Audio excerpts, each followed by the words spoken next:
Europe 1, Le grand direct de la santé. Jean-Marc Morandini.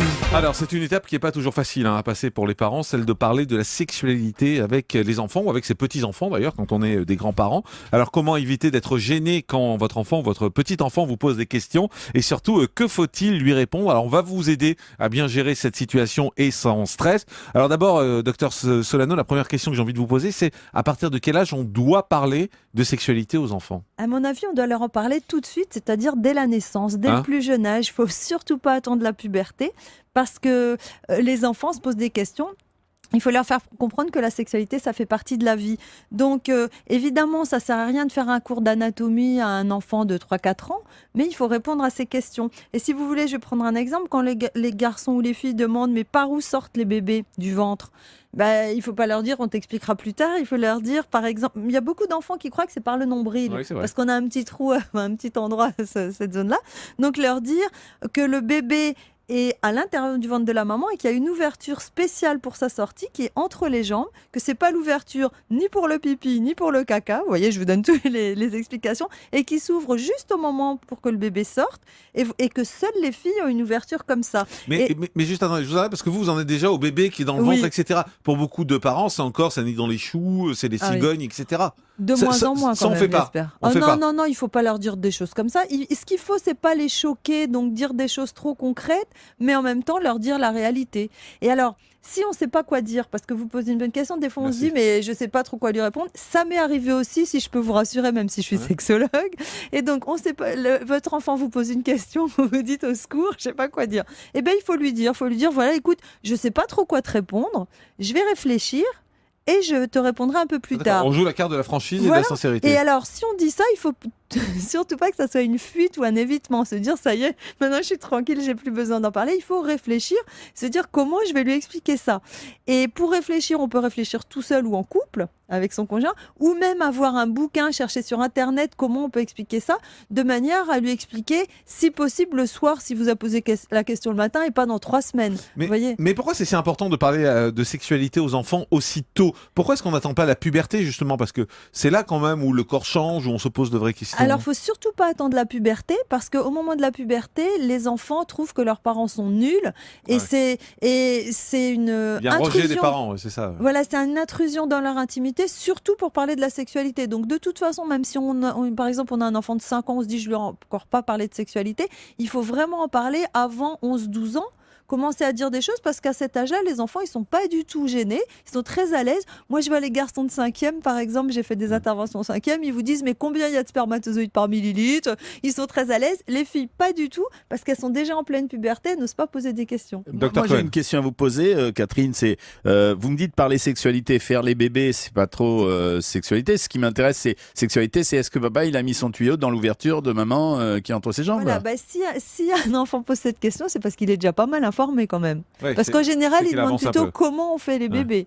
Et une question également sur la nudité dans la famille, quand un enfant voit son papa ou sa maman toute nue. Déjà, est-ce que les parents doivent se montrer nus à leurs enfants ? Alors, les parents ne doivent pas se montrer nus à leurs enfants, mais si les enfants tombent sur les parents nus dans la salle de bain, il ne faut pas être choqué et se dire, mon Dieu, c'est quelque chose d'horrible. Mais ils peuvent poser des questions à ce moment-là, éventuellement, donc faut leur répondre. Il faut leur répondre, mais il faut faire attention à ne pas s'exposer nu volontairement devant les enfants, tout simplement. Quel que soit l'âge, même vis-à-vis des tout-petits.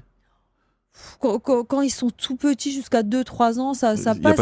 Mais c'est gênant parce que, si vous voulez, un enfant, c'est tout petit par rapport à un adulte, et il a tendance à être écrasé par la grandeur de l'adulte. Un peu, c'est pas forcément sexuel, mais pour lui, ça le renvoie à sa petitesse. C'est surtout ça, en fait. Donc un parent se montre pas nu, a priori, devant ses enfants. Non. Mais si l'enfant par hasard tombe dessus, c'est pas un drame. Oui, voilà, c'est ce que vous voulez dire. Non, c'est la vie. Et quelles sont les règles à énoncer aux enfants ? Alors, les règles, c'est très important à énoncer aux enfants. Alors, d'abord, il y a des règles qui sont universelles. Il faut dire aux enfants, il y a des règles concernant la sexualité, et c'est pas moi qui les ai inventées, elles sont valables pour tout le monde, qui sache qu'on cherche pas à le manipuler ou à lui donner notre avis à nous. La première, c'est que la sexualité est interdite entre adultes et enfants. Si un adulte ne suit pas cette règle, il va aller en prison. C'est très important de dire ça aux enfants parce que ça les rend plus forts par rapport aux agresseurs potentiels. Moi, j'ai déjà vu plusieurs fois le cas d'un de mes patients ou d'une de mes patientes qui me disait « Quelqu'un a voulu m'agresser quand j'étais enfant. Je lui ai dit, si tu fais ça, tu iras en prison. » Il a arrêté aussitôt. Donc ça, c'est première règle importante, et l'expliquer aux enfants clairement. Voilà. La deuxième, c'est que la sexualité est interdite entre personnes de la même famille. Il n'y a pas le droit d'avoir une sexualité avec sa sœur, avec son frère, avec son père, sa mère, son oncle, sa tante. C'est interdit. Et un adulte qui veut faire quelque chose comme ça, ou même un enfant, un adolescent, ça n'est pas autorisé. La troisième règle, c'est que la sexualité ne se pratique qu'entre personnes consentantes. C'est dur à expliquer ça, non ? C'est évident. Ah ben non, c'est... Non, je suis d'accord avec vous, mais c'est dur. Personne consentante, c'est des mots compliqués pour un enfant. Vous pensez... Oui, non, alors oui, c'est peut-être compliqué, mais on lui explique. Si on n'a pas le droit d'obliger quelqu'un à faire quelque chose quand il n'est pas d'accord, et même à l'âge de la maternelle, par exemple, on n'a pas le droit de soulever les jupes d'une fille ou sa robe pour voir ses fesses. C'est interdit. Et c'est important de dire ça parce que même à l'adolescence, il y a des adolescents qui vont essayer de convaincre l'autre, leur partenaire, d'avoir un rapport sexuel, par exemple, c'est interdit, on n'a pas le droit d'essayer de convaincre l'autre. L'autre doit toujours avoir sa liberté de dire oui ou non à tout moment. Et alors, c'est très important de leur dire ça pour qu'ils soient capables de dire non, de dire moi je suis pas consentant, mais aussi pour qu'ils ne deviennent pas des agresseurs, parce qu'on voit souvent dans les enfants des victimes potentielles, mais malheureusement c'est aussi des enfants qui vont grandir, qui vont devenir agresseurs potentiels, donc il faut les canaliser, leur expliquer que l'autre doit toujours être consentant.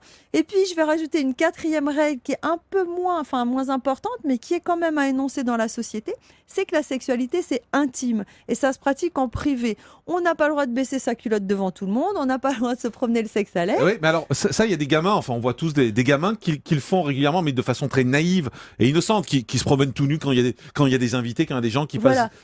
Et ça, faut leur dire, faut pas faire. Il faut leur dire qu'il faut pas le faire. Alors évidemment, un enfant qui a 2 ans, par exemple, il est encore très petit, il va pas se rendre compte tellement, mais sur la plage... J'allais vous le dire. Moi, j'ai quelqu'un de ma famille, je citerai pas, qui était un petit garçon, il s'est promené tout nu. Justement, il est arrivé tout nu, il doit avoir 5 ans vers là. Ah, on lui a dit, non mais ça n'existe pas. Mais il y a des parents qui mettent leurs enfants tout nus sur la plage. On en voit tous les étés. Oui, mais si vous voulez, en général, c'est jusqu'à 2-3 ans. Mais ça a un intérêt ? Non, ça n'a pas d'intérêt. Non, autant leur mettre un maillot. En plus, il y a du sable qui va rentrer dans l'arrêt des fesses, etc. Autant leur mettre un maillot. On sent que vous l'avez vécu, ça. Mais adulte. Et on leur dit, est-ce que tu as déjà vu ton père ou ta mère venir tout nu quand on avait des invités ou dans la rue ? Non, parce que c'est interdit par la loi. Si on fait ça, on peut aller en prison. On est puni, c'est interdit. Comment faire si on est gêné pour parler de tout ça aux enfants ? Alors, si on est gêné, c'est le cas de tout le monde. On peut toujours être gêné à un moment ou à un autre parce qu'on est surpris. Je pense qu'il faut carrément leur dire, écoute, je sais pas quoi te répondre parce que moi, je suis un peu gênée pour parler de ça. Parce que quand j'étais petit, mes parents m'ont rien expliqué. Et comme la sexualité, c'est intime, je suis pas forcément trop à l'aise. Alors, il y a des gens qui vont être embêtés de dire ça, qui vont dire j'ai l'air nul. Mais non. Parce que quand on parle de sexualité aux enfants, même si on leur dit qu'on est gêné, il y a 2 messages qui passent. Le premier, c'est que la sexualité, ça fait partie de la vie et je veux bien en parler. Et ça, c'est un message subliminal, mais il est très important. Et la deuxième chose, je veux t'en parler parce que j'ai envie que tu sois heureuse dans ta vie sexuelle. Il y a besoin d'avoir des informations. Même si on est gêné, on le dit. Europe 1, le grand direct de la santé. Jean-Marc Morandini.